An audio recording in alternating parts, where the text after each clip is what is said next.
Napapadalas yung ganyan. Ay, sus naman. Ano kaya kailangan nitong marungis na to? Ano na?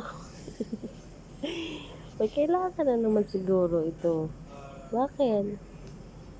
Ang sama ng itsura ah. Kala mo walang nagmamayari.